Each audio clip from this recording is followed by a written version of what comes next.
Pikmin. There's a couple of them. 9 specifically, kinda 10, but mostly 9. And while in my last couple of videos I talk about ideas for new Pikmin, in this video I'm going to be talking about the types that we do have, and most specifically, what makes a Pikmin good. What combination of traits and abilities leads to a Pikmin actually being good and useful versus weak and underpowered. Which ones are the best in each game and which are the worst in each game. That's what I want to be discussing today.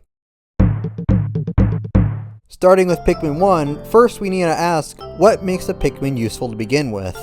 And if you ask me, it comes down to 2 general qualities: combat utility and general utility. And the 3 types from Pikmin 1 exemplify this greatly. You have red Pikmin, which deal extra damage, so they're obviously the best in combat. They're also immune to fire, which is something constant in every game, but in this one it's not common at all. It's only really a problem in Forest Naval, but in general, they're just the combat type.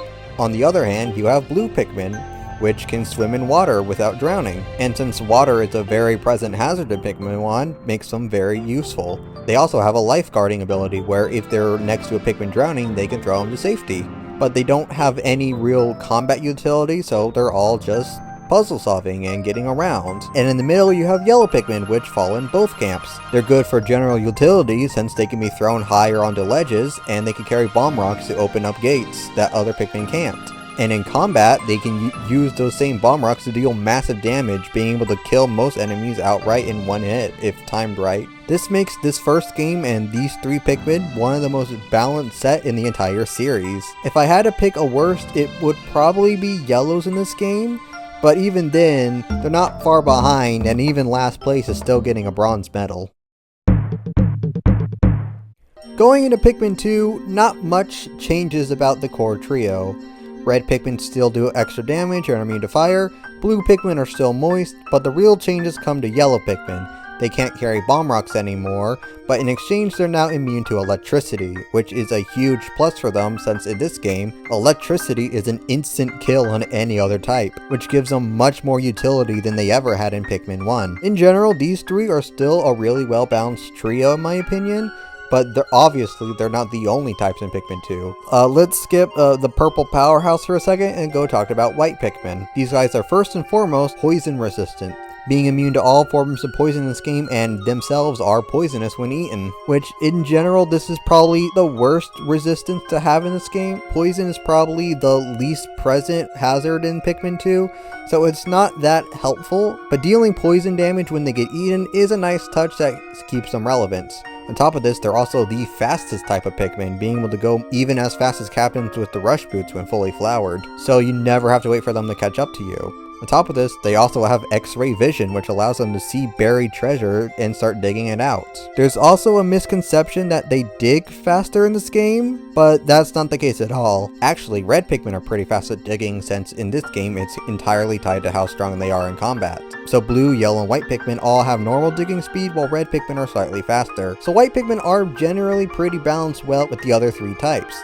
And then we get to purple Pikmin, and all balance goes out the window. Starting off, purple Pikmin deal double damage as opposed to red Pikmin's 1.5. On top of this, they ground pound enemies, which deal even more damage, and when they do, they have a chance to stun any enemy in the game. This makes them unequivocally the best type in combat in this series. And it doesn't end here either, because they're also 10 times stronger than other Pikmin, being able to carry massive things back to base all by themselves. So instead of having to give up 10 of one other type, you just get 1 purple Pikmin a task and they'll get it done. They're also completely immune to being blown away by puffy blowhogs and the fear caused by metites, which individually isn't big, but just adds to purple Pikmin's repertoire of overpowered abilities. Now all this comes at one cost, and that's they're much slower than other types. Especially once you get the rush boots, you're going to spend a lot of time just waiting for them to catch up to you. So looking at right now, you have purple Pikmin are the best and the other 4 somewhere below it. But there's one other secret third factor behind what makes Pikmin useful in each game, and that's the game design themselves. Because Pikmin 2 is not like Pikmin 1. Pikmin 1 is very much a time-sensitive game.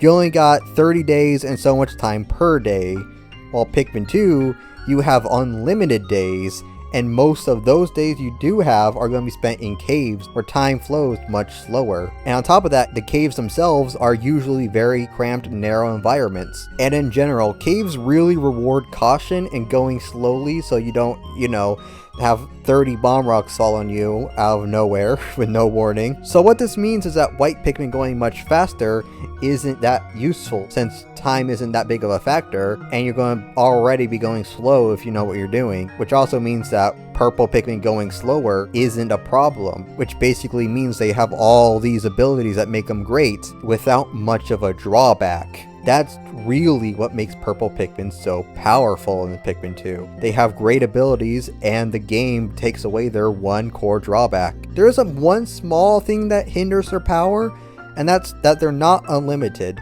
Unlike the core trio, purple and whites can only be created by candy pop buds, so they're a little more valuable than the other three. This also gets to something really interesting.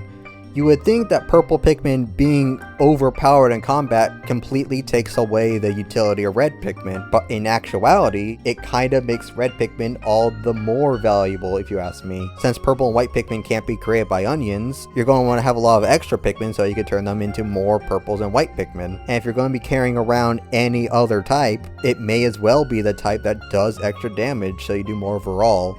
Now, on top of this, if you fight an enemy and you're unsure about yourself and you don't want to risk any purple Pikmin dying because they are so good, you may as well use the type that does more damage. So ironically, red Pikmin being less valuable makes them more valuable. But still, purple Pikmin are very overpowered. Red and yellows are good for reasons I already explained, and yellow Pikmin being immune to instant kill hazards, and blue and white are of distant last places, unfortunately. I should also mention Bulbmin. If I don't, people will get mad at me. It's really hard to compare Bulbmin. They're immune to the 4 main hazards, but you can only ever find them in a select few caves and you don't get to keep them. So they're great when you get them, but you don't really have much control over it, so I don't usually count them with the main 5. Going into Pikmin 3, let's talk about changes to the core trio. Red Pikmin, unchanged. 1.5 times damage, immunity to fire. That's how they always are. Yellow Pikmin got slightly buffed in the sense that they now dig faster, which isn't that helpful. They only dig slightly faster, and red Pikmin aren't far behind, and it's not like there are many buried things to begin with, so it's a really minor thing that doesn't help them much. And in general, they get more nerfed than anything, since electricity went from an instant kill to now only stunning them in this game. But in exchange, they can now also be used as wiring, which is a neat gimmick. And then there's blue Pikmin, which got nerfed, because blue Pikmin can't have anything nice in this world. Remember their lifeguarding ability that they had in 1 and 2 that I forgot to mention? It's just gone now for some reason. Now if they're next to a drowning Pikmin, they'll just watch. Oh well. Now I could talk about purple and white Pikmin, but I'm going to save them towards the end of this segment since they're not in the main story mode, they're only available in mission mode. So instead, let's talk about the new additions with rock Pikmin. Now, rock Pikmin are very different than other types. They can't latch on to enemies. When you throw them, they just bounce off. So they do damage much slower than other types, but make up for this since they do double damage in this game.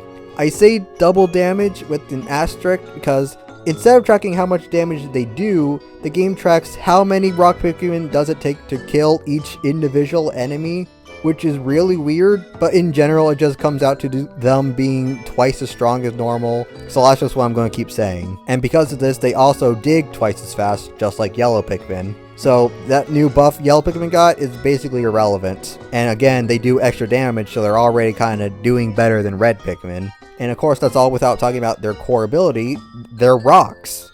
You can throw them at a crystal and it'll break. On top of this, this makes them completely immune to being crushed and stabbed, which are usually instant kills on any other type, which makes rock Pikmin the most defensive type in the series. This also makes a lot of boss fights, particularly the shaggy longlegs and even the final boss, the Plasm Wraith, completely unable to instantly kill rock Pikmin, having to rely on other hazards, which makes them really powerful in this game.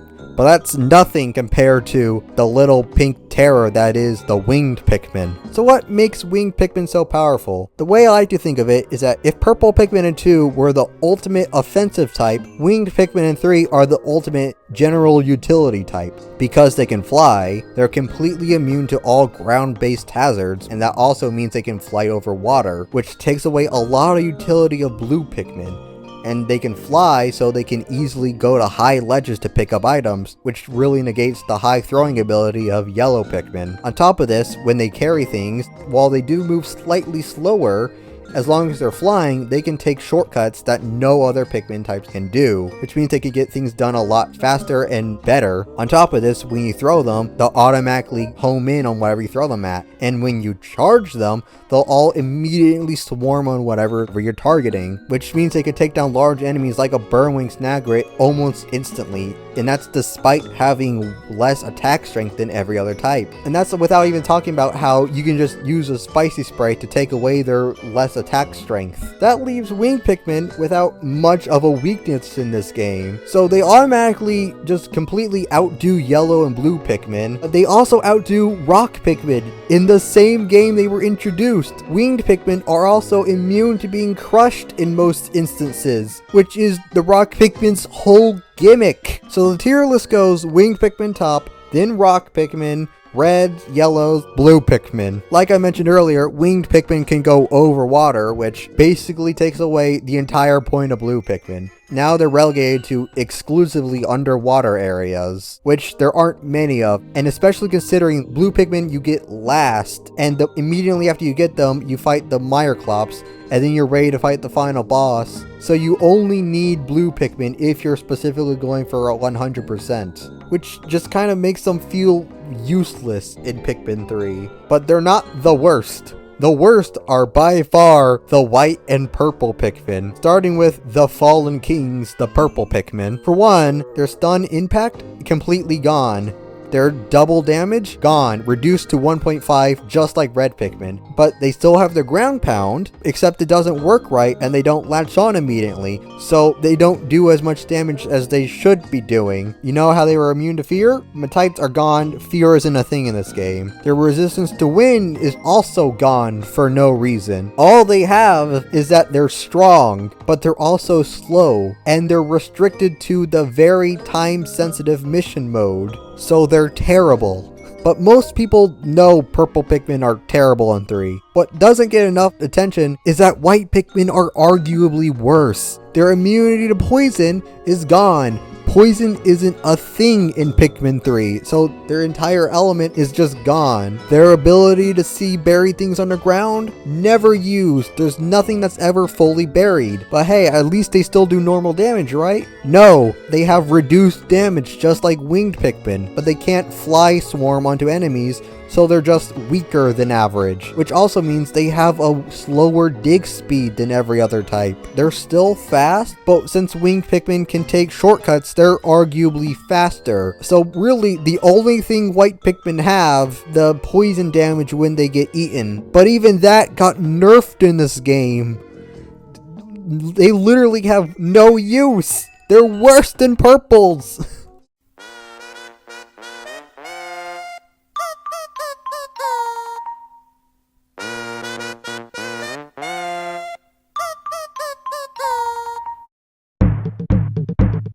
Now we go on to the next Pikmin game after Pikmin 3. Pikmin 4, there was no game in between. So starting out with red Pikmin, they're unchanged. Alright, they do have one thing in that later into the game, you start getting these fire starters, which you can use to light torches and burn things, which is a nice little gimmick for them. I really like it. Yellow Pikmin got buffed. For one, electricity now can actually kill Pikmin again, so their resistance to it is actually useful. On top of this, their digging speed is also doubled from going from ×2 to ×4. And all other Pikmin types have been equalized to only doing ×1 speed, so yellow Pikmin are by far much better at digging than every other type, which still feels weird to me that they have it, but it's good for them. Unfortunately, they're never really utilized that much, but they're still fine. Blue Pikmin are also still completely unchanged. But luckily, water is a much more present hazard. It's much more present like in Pikmin 1, and there's also water geysers and these new sprinklers that no other Pikmin types or even Oatchi originally can walk through. Unfortunately, this comes at the cost of Oatchi's existence, meaning every other type can go over water easily. So again, they're mostly just used for fully underwater segments. The core 3 are pretty well balanced in this game. There's obviously some much better than them, but there's nothing outright bad about them. Next up are purple Pikmin. Purple Pikmin aren't as powerful in Pikmin 2, but they're very close. They still only do 1.5 times damage like in 3, but they got their ground pound back and they got their impact back. So they still do massive damage when you hit an enemy. They also got their wind immunity back, which is really nice. They don't have their immunity to fear, even though Metites are back, which is unfortunate, but they make up for it because they're also apparently immune to bubbles. It's not that helpful, but neither was their fear immunity, so equivalent exchange. But again, just like in 2, their biggest buff has to be with the actual game design itself. Caves are back and time moves much slower, and there's no overall day limit, so purple Pikmin going a little slower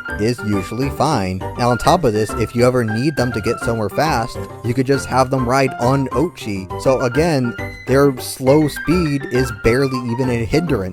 This is why I think they're nearly as good as they were in 2. They're still outright the best combat Pikmin again. It's just nice to have them back the way they are and not like Pikmin 3. Speaking of not like Pikmin 3, white Pikmin have use again. For one, poison is back as a hazard, and there are actually a decent amount of poison enemies which make use of it. And white Pikmin are just as fast as ever, if not faster. Actually, all Pikmin got a slight speed buff in this game. Probably just because the areas are much bigger, but it also makes white Pikmin just seem much faster than usual, so that's a nice kind of buff. Unfortunately, their X-ray vision is still gone. Now every Pikmin can see fully buried treasure, which is really unfortunate. White Pikmin still aren't that useful in this game, but they're at least better than they were in 3.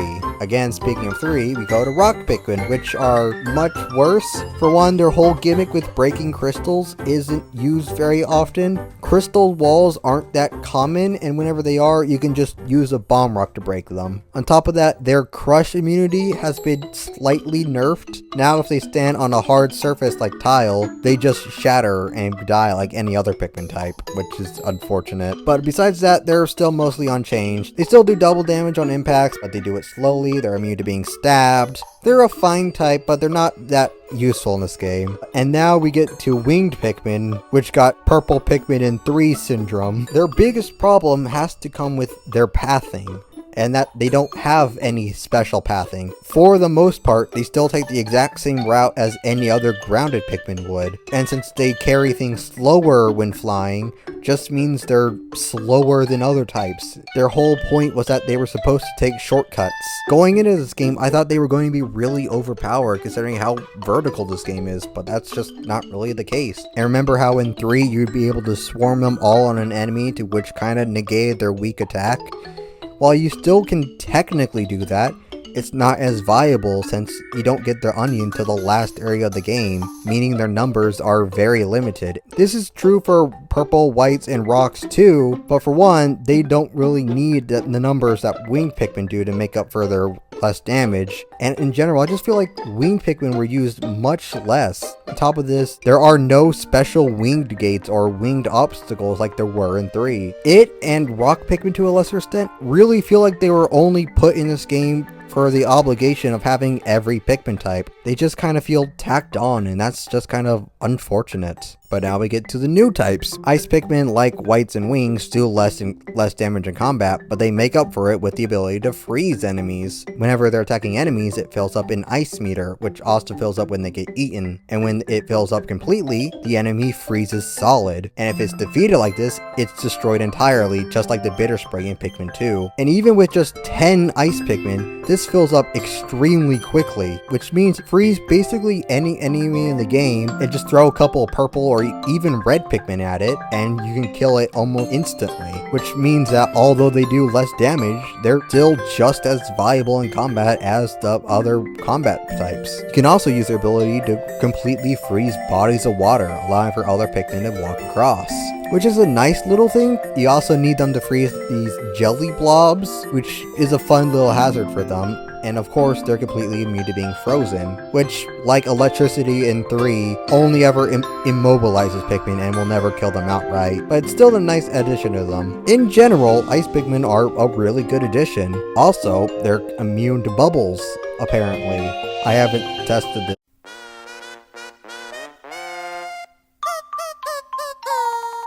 There's also glow Pikmin, which are special, kind of like Bulkmin. They're exclusive to night mode, and you can also bring them into caves. They're completely immune to fire, water, electricity, poison, ice, and wind.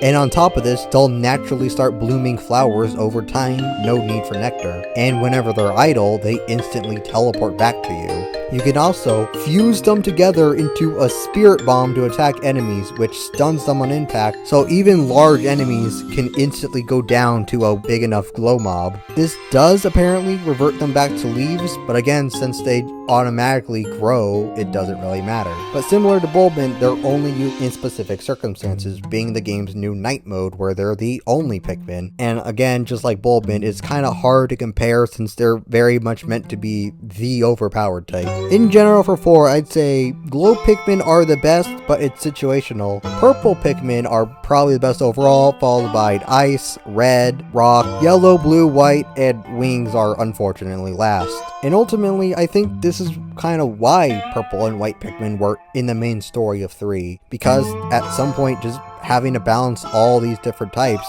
is difficult. You have all these different elemental hazards and Pikmin specific puzzles that you need to figure out how only one type can interact with to make them feel special. And this is on top of having to introduce new types and make them feel special and unique while also not outshining the old ones. It's a tough balance, and considering Pikmin 5, whenever that comes out, is going to introduce the 10th and probably even the 11th types to the games, makes me wonder if they'll even be able to balance that many types at once. So at least in my opinion, I think it'd be for the best if Pikmin 5 doled it back a little. Red, yellow, blue, and whatever the new types are, with all others staying in mission mode, like 3. Just hopefully not nerfing them to oblivion. Dear God, Pikmin 3, what did the purple and whites do to you? But again, that's just my opinion. What do you think?